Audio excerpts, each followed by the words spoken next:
স্বপ্ন বাস্তবায়ন, বাংলাদেশ জাতীয়তাবাদের স্বপ্ন বাস্তবায়ন। সেই স্বপ্ন বাস্তবায়নে বিশ্বাস করে আমরা কাজ করে যাচ্ছি এবং আমরা জনগণের অধিকার জনগণের হাতে ফিরিয়ে দেওয়ার জন্য কাজ করে যাচ্ছি। কিন্তু আমাদের পথে প্রত্যেকটা ধাপে ধাপে স্তরে স্তরে কাটা হয়ে দাঁড়াচ্ছে এবং জনগণের ভোটের অধিকার থামিয়ে দিতে কাজ করে যাচ্ছে নতুন একটা রাজনৈতিক দল তৈরি হয়েছে, সেই এনসিপি, তরুণদের দল। আমি তরুণদের ভুল মানতে রাজি আছি, কিন্তু তাদের পিছে কারা আছে? কারোর তো ভুল আছে ভাই। একা একা তো এসব হচ্ছে না, একা একা তো এনসিপি দাঁড়ায় যাচ্ছে না নির্বাচন কমিশন দখল করতে। যে নির্বাচন কমিশন চাই না, নিজের দলের নিবন্ধন নাই, সে নির্বাচন কমিশন নিয়ে কথা বলে। জাতীয় নির্বাচন আগে হবে না লোকাল নির্বাচন আগে হবে সেই নিয়ে কথা বলে। নির্বাচন বানান করতে এখনো তারা সবাই ভালোভাবে শিখে নাই।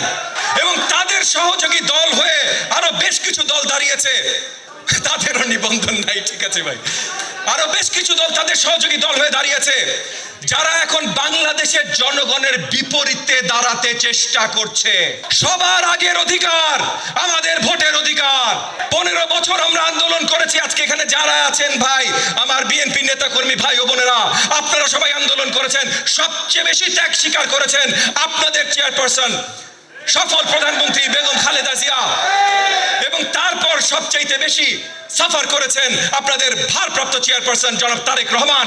যেই অধিকারের জন্য আপনারা আমরা সবাই রাজপথে ছিলাম, সাফার করেছি, গুলি খেয়েছি, অত্যাচারিত